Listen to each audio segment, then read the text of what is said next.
Paul Krugman, the Nobel Prize in Economics, once wrote, "Productivity is not everything, but in the long run, it is almost everything." So this is serious.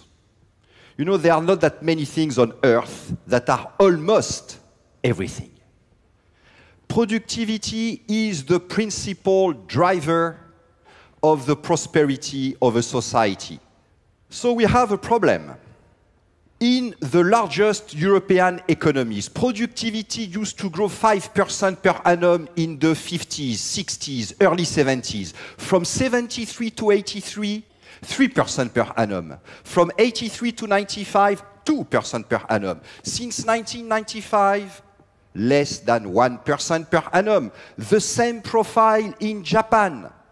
The same profile in the US, despite a momentary rebound 15 years ago.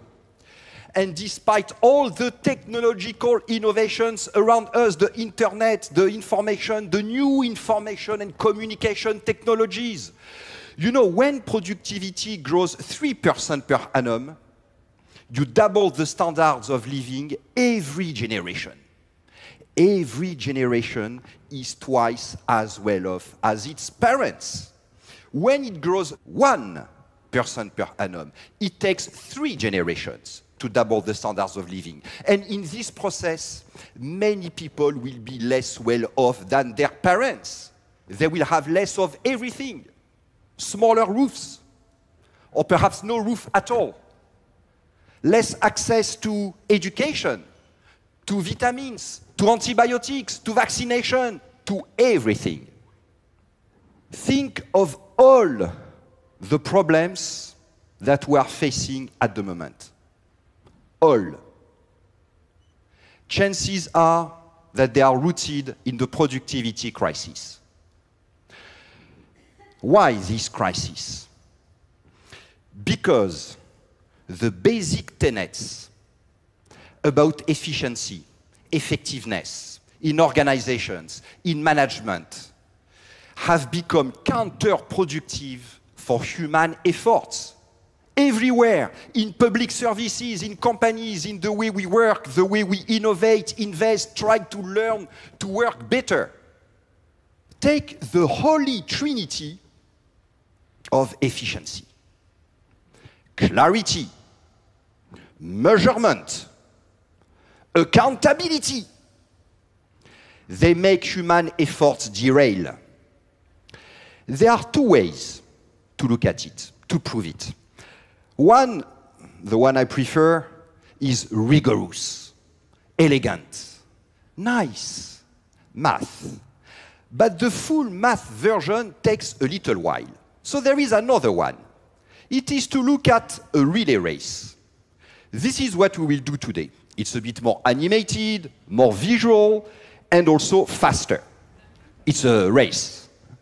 So hopefully it's faster. World Championship, final, women, 8 teams in the final. The fastest team is the US team. They have the fastest women on earth. They are the favorite team to win. Notably, if you compare them to an average team, say the French team, based on their best performance in the 100-meter race, if you add the individual times of the US runners, they arrived at the finish line 3.2 meters ahead of the French team. And this year, the US team is in great shape. Based on their best performance this year, they arrive 6.4 meters ahead of the French team, based on the data. We are going to look at the race. At some point, you will see towards the end that Tori Edwards, the US runner, the 4th US runner, is ahead. Not surprising.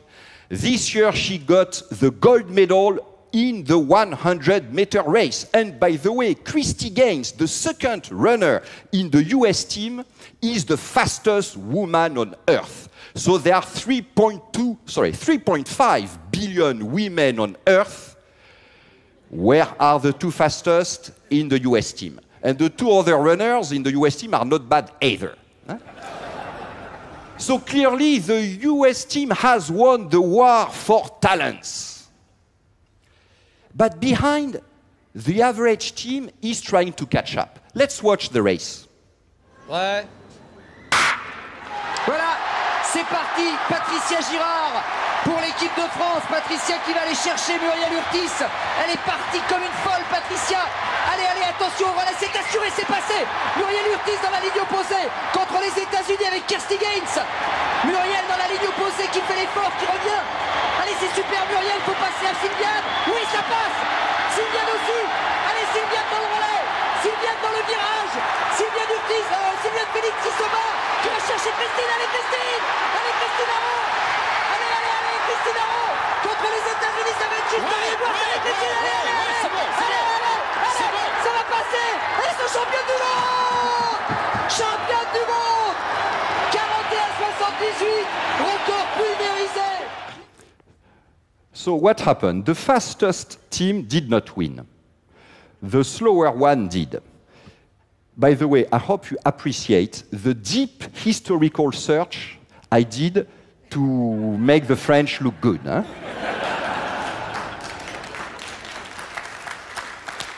It's not, let's not exaggerate, it's not archaeology either. Huh? Okay. So, but why? Because of cooperation. You know, when you hear this sentence, thanks to cooperation, the whole is worth more than the sum of the parts. This is not poetry. This is not philosophy. This is math. Those who carry the baton are slower, but their baton is faster. Miracle of cooperation. It multiplies energy, intelligence in human efforts. It is the essence of human efforts. How we work together, how each effort contributes to the effort of others. With cooperation, we can do more with less. Now, what happens to cooperation when the Holy Grail, the Holy Trinity even, of clarity, measurement, accountability appears? Clarity. You know, management reports are full of complaints about the lack of clarity. Compliance audits, consultants' diagnostics. We need more clarity. We need to clarify the roles, the processes. It is as though the runners in the team were saying, let's be clear. Where does my role really start and end? Am I supposed to run for 95 meters, 96, 97, 90? It's important. Let's be clear. If you say 97, after 97 meters, people will drop the baton whether there is somebody to take it or not. Accountability. We are constantly trying to put accountability in someone's hands. Who is accountable for this process? We need somebody accountable for this process. So in the relay race, since passing the baton is so important, then we need somebody clearly accountable for passing the baton. So between each runners, now we would have a new dedicated athlete, clearly dedicated to taking the baton from one runner and passing it to the next runner. And we would have at least two like that. Well, would we really, in that case, win the race? But that I don't know. But for sure, we would have a clear interface, a clear line of accountability. We will know who to blame, but we will never win the race. You know, if you think about it, we pay more attention on knowing who to blame in case we fail than in creating the conditions to succeed. All the human intelligence put in organization design about structures, processes, systems, what is the real goal? To have somebody guilty in case they fail. We are creating organizations able to fail, but in a compliant way. With somebody clearly accountable when we fail. And we are quite effective at that. Failing. Measurement. What gets measured gets done. Look, to pass the baton, you have to do it at the right time, in the right hand, at the right speed. But to do that, you have to put energy in your arm. This energy that is in your arm will not be in your legs. It will come at the expense of your measurable speed. You have to shout early enough to the next runner when you will pass the baton to signal that you are arriving, so that the next runner can prepare, can anticipate. And you have to shout loud, but the blood, the energy that will be in your throat will not be in your legs, because you know there are 8 people shouting at the same time. So you have to recognize the voice of your colleague. You cannot say, is it you? Too late. Huh? Now, let's look at the race in slow motion and concentrate on the third runner. Look at where she allocates her efforts, her energy, her attention. Not all in her legs, that would be great for her own speed, but also in her throat, arm, eye, brain, that make a difference in whose legs? In the legs of the next runner. But when the next runner runs super fast, is it because she made a super effort or because of the way the third runner passed the baton? There is no metric on earth that will give us the answer. And if we reward people on the basis of their measurable performance, they will put their energy, their attention, their blood in what can get measured, in their legs. And the baton will fall and slow down. You know, to cooperate is not a super effort. It is how you allocate your effort. It is to take a risk because you sacrifice the ultimate protection granted by objectively measurable individual performance. To make a super difference in the performance of others with whom we are compared. It takes to be stupid to cooperate then. And people are not stupid. They don't cooperate. You know, clarity, accountability, measurement were okay when the world was simpler. But the business has become much more complex. With my teams, we have measured the evolution of complexity in the business.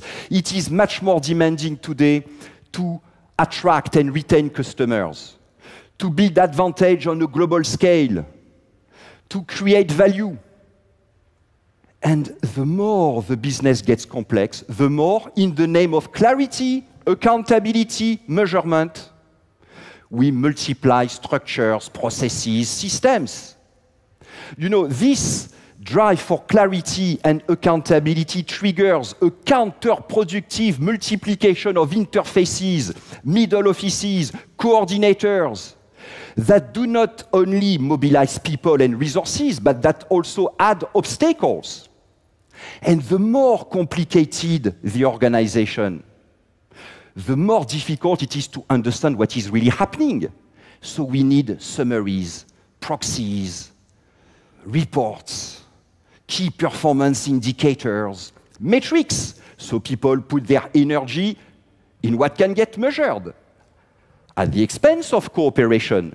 And as performance deteriorates, we add even more structure, process, systems. People spend their time in meetings, writing reports. They have to do, undo, and redo.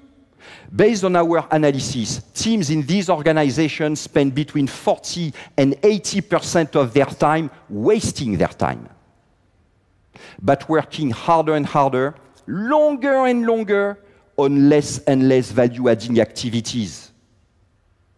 This is what is killing productivity, what makes people suffer at work. Our organizations are wasting human intelligence. They have turned against human efforts. When people don't cooperate, don't blame their mindsets, their mentalities, their personality. Look at the work situations. Is it really in their personal interest to cooperate or not? If when they cooperate, they are individually worse off, why would they cooperate?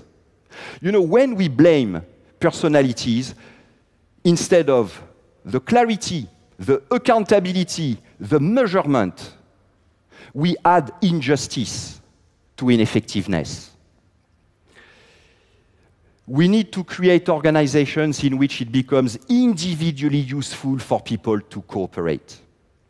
Remove the interfaces, the middle offices, all these complicated coordination structures. Don't look for clarity, go for fuzziness. Fuzziness, overlaps. Remove most of the quantitative metrics to assess performance. Speed, the what. Look at cooperation, the how. How did you pass the baton? Did you throw it? Or did you pass it effectively? Am I putting my energy in what can get measured? My legs, my speed, or in passing the baton? You, as leaders, as managers, are you making it individually useful for people to cooperate? The future of our organizations, our companies, our societies, hinges on your answer to these questions.